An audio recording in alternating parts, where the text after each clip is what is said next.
Hi, I'm Vincent Andrasani, and this is episode 5 of The Place of Sound.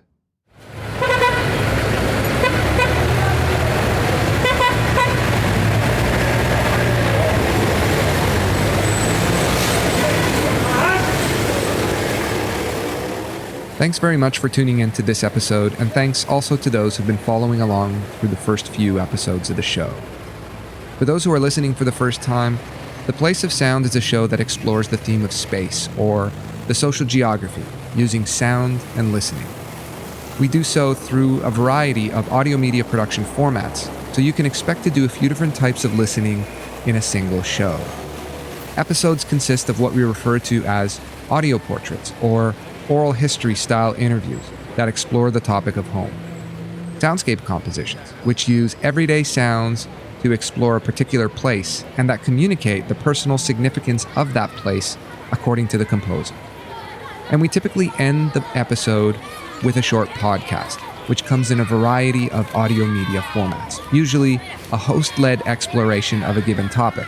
And recently, that topic has been the idea of isolation, which we know all too well as a result of our lockdown experiences. These are the types of projects you can expect to hear on The Place of Sound, and all of them are produced by students here at Carleton University. They're what gets produced in Comms 4501 Digital Media Production, which is a fourth-year workshop course in the Communication and Media Studies program.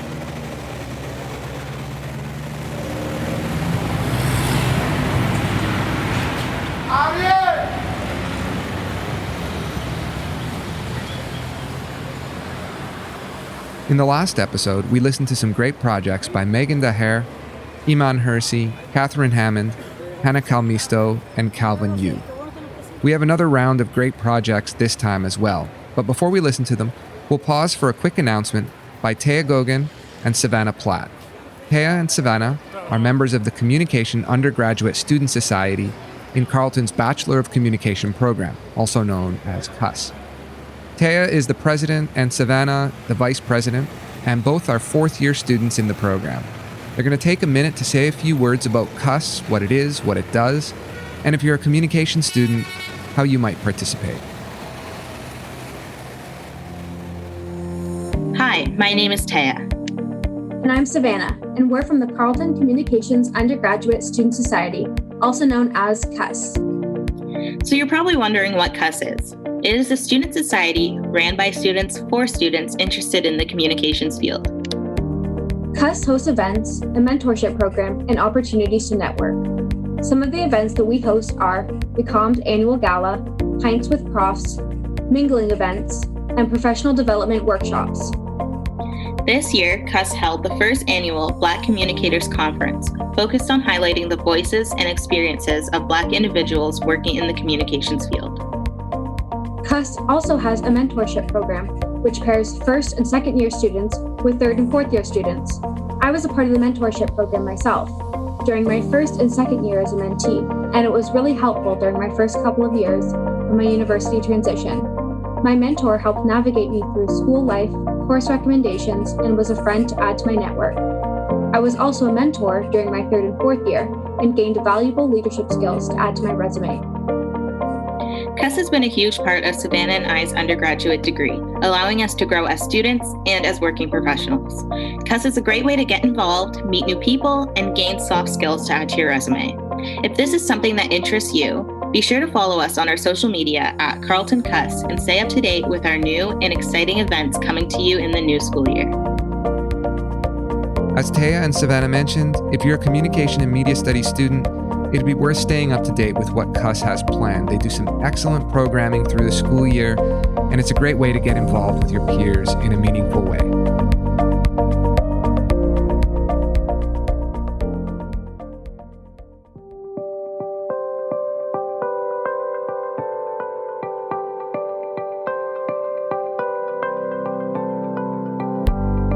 Okay, on to the projects.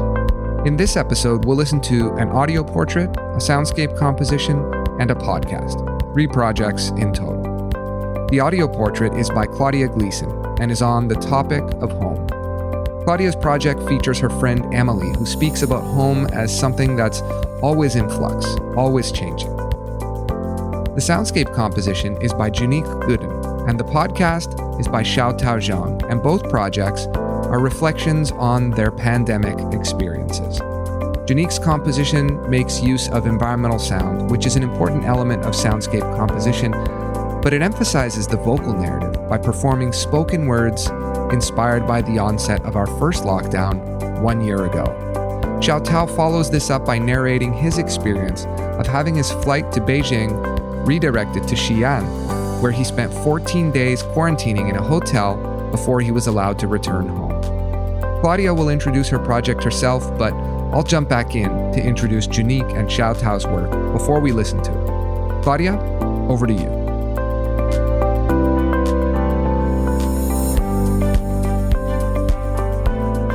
Hi, my name is Claudia Gleason, and I'm a fourth-year communications and media student at Carleton University. For this audio portrait, I chose to interview my friend Emily, as we had previously spoken on topics pertaining to religion, home, and family.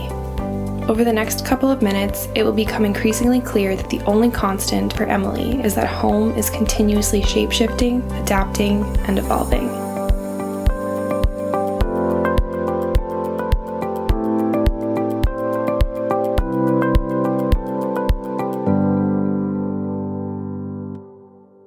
The idea of home is something that has evolved over time. Growing up in Indonesia, home was wherever I was with my family. From there, I would say home evolved into the building that I grew up in Napani. At that time also, we were very a part of a Christian community, a Christian church there. That was definitely something that I would consider home, or like an extension of family. We were part of the youth group and went to the services every Sunday. I sang on the choir, that kind of thing. So that was a big part of what I would consider home when I think back on those times. I think that my understanding of church and religion really tie into my foundations of understanding my identity and my understanding of home. The people that I went to church with every Sunday for all those years, and the people I volunteered with, the kids that I taught in Sunday school, all those people kind of made up my family at the time. It was that idea of shared values and shared spirituality that really made us feel tight-knit, like we had something important in common. And I think that's a big part of what home means to me, that shared investment in something and in each other. Parts of who I am now didn't really fit into that idea. So, for example, my queerness, which is a big part of who I am, and being out is a big part of what I consider home, that wasn't something that was acceptable. There wasn't room for that in my life growing up in this church family. When I go home now, I think it's not so much that there's a part of me that I'm hiding, but that there are different parts of me that show or that shine brighter. My family is still very religious, and I consider myself to not be religious. So going home, there's obviously this missing connect in some ways where we don't have that shared value anymore, that shared investment. So the different parts of me that shine through are maybe the investment in each other, or investment in loving each other better, or loving people in general well. I think the parts of me, like my queerness, are still very real, but they don't have as much of a place in that kind of setting as they would on my own in my life here in Ottawa, perhaps. I love thinking about what I'm going to do when I have a family of my own in terms of what home will look like. I think there's a lot of, traditions that I grew up with that I'll want to keep with me. Some underlying themes or values that I grew up with that I want to pass on to my children. In terms of religion, I don't want to be someone who dictates what my children believe in any way, but that also means that I don't want them to feel like they have to have no religion like their mom.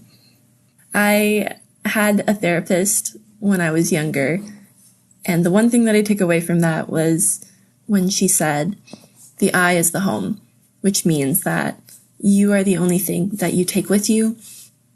You and who you are and your identity is the thing that you have to make sure that you are most happy with.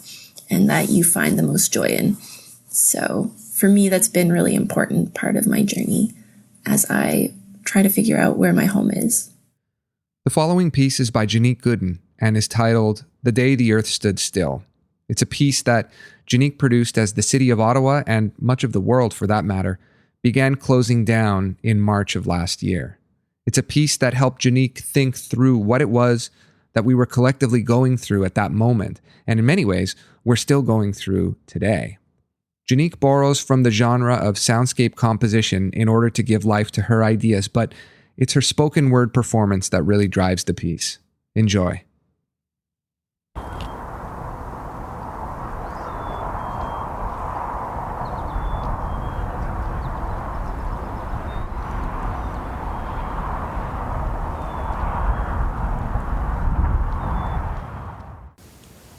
The day the earth stood still.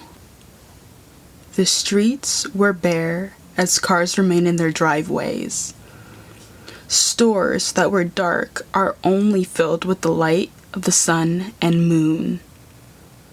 Packed public spaces turn to scarce, empty lots, and homes remain lit all day and night. Slowly but surely, nature made its way out from the shadows and reclaimed the space that humans no longer occupy.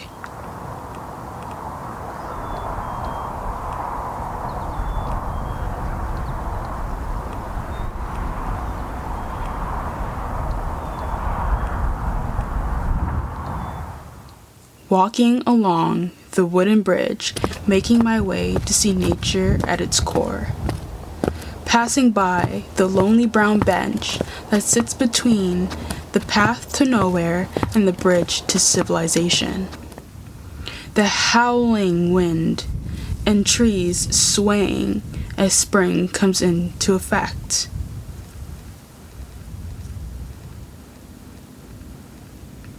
The sounds of wet grass that crush beneath my feet as the April showers have watered it the night before. The rushing water through the small creek, crashing against rocks, making their way to the canal to spread across oceans.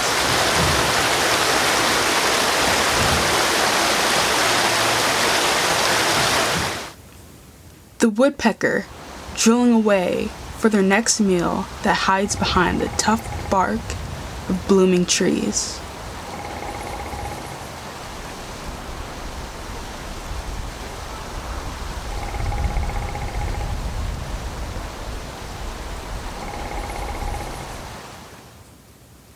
Colorful birds flying and jumping branch to branch, singing in all of their glory of how the humans have gone away.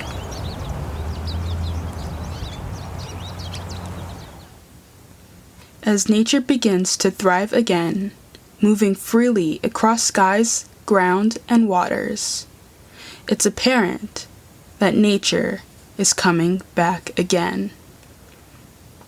Humans become the ones that are trapped in cages like rocks beneath the bridge that once carried many from one destination to the other.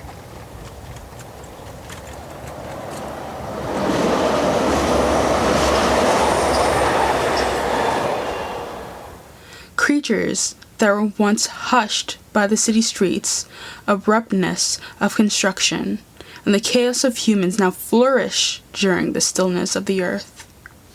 Finding beauty in the vastness of nature despite its chaos that silenced the earth is one of the positives of staying at home. The earth begins to replenish itself. Nature regrows its green, and all creatures are free again.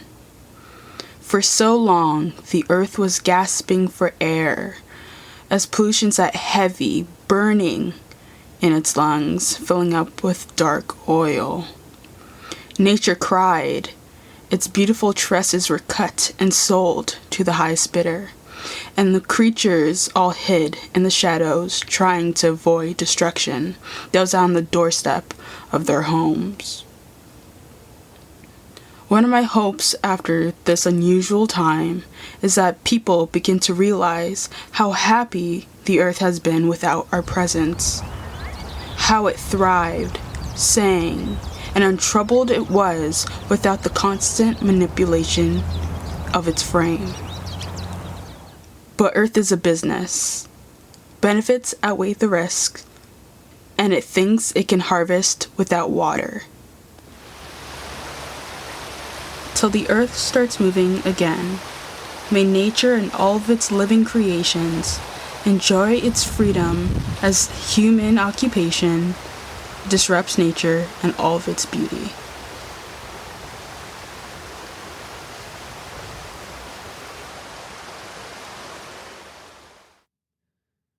And the last piece for this episode is by Xiaotao Zhong.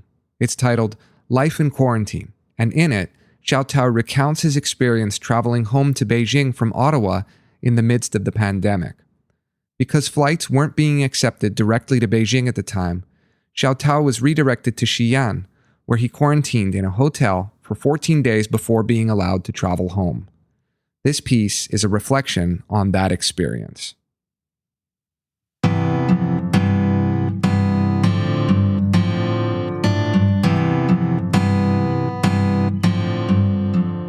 It's Xiaotao here in Beijing, and welcome back to another episode of the show. We're in December now, and that means we're finally approaching to the end of 2020.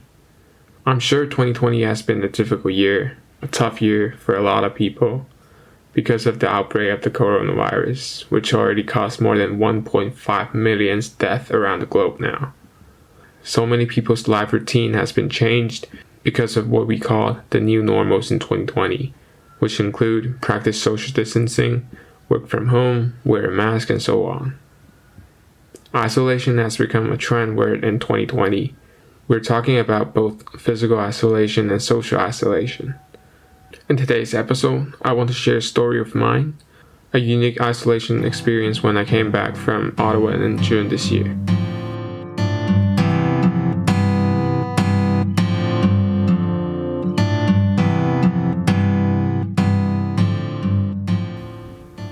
If you don't know already, I'm an international student and I come back home to China every summer. I booked the flight for April this year and was planning to come back after I finished all my final exam this year as well. But the unexpected outbreak of the virus changed that.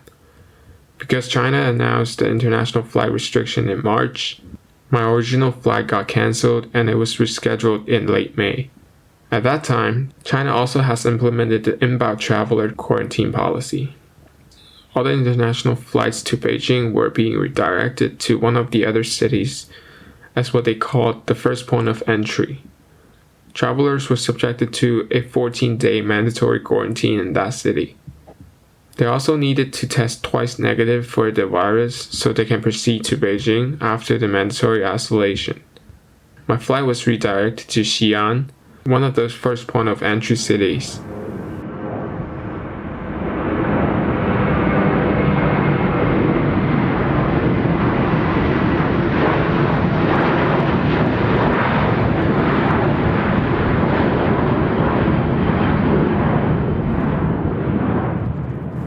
The flight arrived at the airport at around 8 p.m. All the passengers on the flight got tested for the virus after we landed. We were being transported to one of the assigned quarantine hotels in the city. I've been hearing some of my friends who came back earlier than me saying that the isolation hotel condition was pretty bad because the hotel was randomly assigned, so I was hoping I could get a nice and clean one since I have to stay there for 2 weeks. By the time I arrived at the hotel, it was already 2 a.m. the next day. Each passenger was assigned to a different room.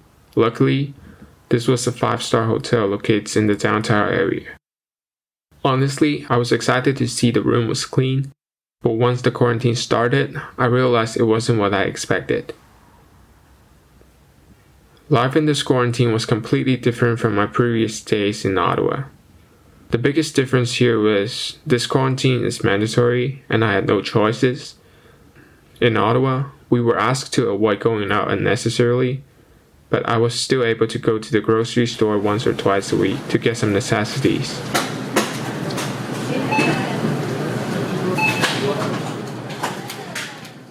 take a walk near my apartment building to breathe some fresh air. But during this quarantine, I wasn't even allowed to step out of my room.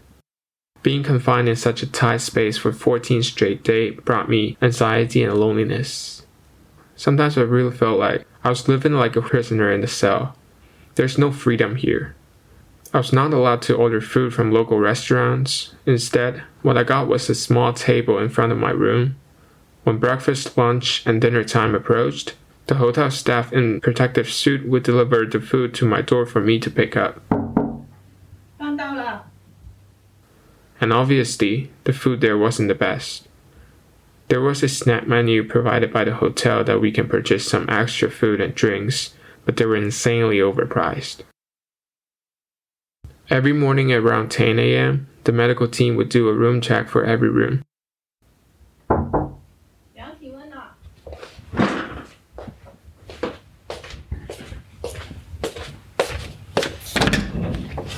你好，今天身体还好吗？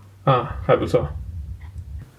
They would ask some questions about my body condition, and they will also do a body temperature check to ensure that I have no symptoms. I wasn't able to see anyone else physically throughout the 14-day isolation besides the hotel staff and the medical team. Even I spent most of the time staying at home in Ottawa before I left, I still had friends live with me. But in that hotel room, I was all alone by myself. Xi'an gets really hot during the summer, but we weren't allowed to use the AC in the room because the central air conditioner will ventilate the air across different rooms. So if unfortunately one of the passengers got the virus, it had the risk to spread to everyone in the building. For that reason, the room temperature during those 2 weeks was averaging over 28 degrees Celsius. I was literally sweating when I was sitting in the room. Since the hotel locates in one of the most busiest locations in Xi'an, about 10-minute walk away from the rail station, there were a lot of people on the street at night. I loved opening the windows in my room, not only to get some fresh air into the room, but also to hear the sound of human beings and the sound of the city.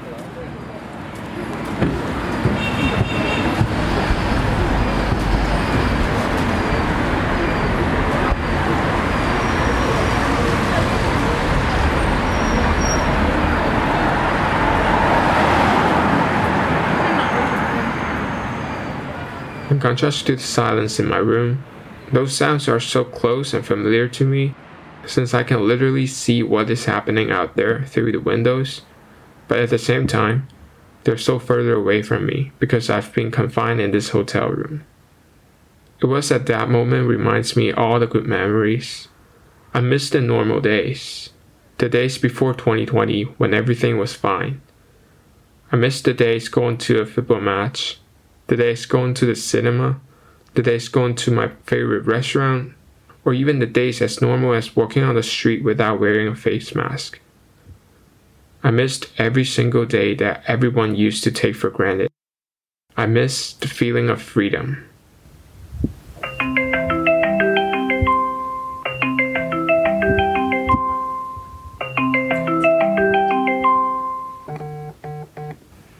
It was also this quarantine that made me realize how important our social media is, because that was the only way for me to stay connected with the rest of the world. It was my only weapon against loneliness. Although people have been saying so many bad things about social media nowadays, it was those video callings I made with my parents, messages I sent to my friends, and so many times I saw others post that everyone is staying strong. All of these helped me been through this tough time, all together. By the time I finished my quarantine, I got the chance to chat with one of the staff there. She told me that all the staff there had to wear protective suits for 4 to 5 hours every day just to deliver food to every one of us. And make sure when we ask for anything, they are there to help. As I said before, I was sweating even when I sat in my room doing nothing. Just imagine how hot wearing an airtight suit for 5 hours straight will be. She also told me that she'll be staying there for a month. Every single day in the quarantine hotel, the staffs had the risk of contracting the virus. but none of them complains anything about it. Every staff was risking their own life to protect our safety. All I had were respect and appreciation for them. Now look back to me sacrifice 2 weeks of my freedom for the safety of the country, the safety of everyone is nothing much. Instead, that's everyone should do during this hard time. I have to admit that this quarantine experience was tough and difficult, but it was a very unique and memorable one at the same time. I have absolutely no reason, and I shouldn't complain about anything, just because I've seen so many people risk their lives to help people like me to go back home. It was all the coronavirus helpers, the medical teams, together with a strict quarantine policy, resulted in China being the most effective and successful country in battling the coronavirus. Thank you to everyone who helped and is helping to stop the spread of COVID-19.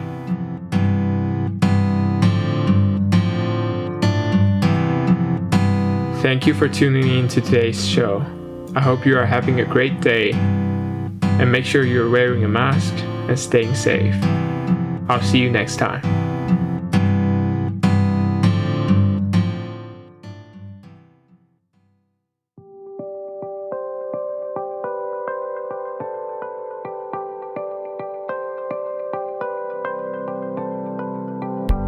Thanks very much for tuning in to this episode of The Place of Sound.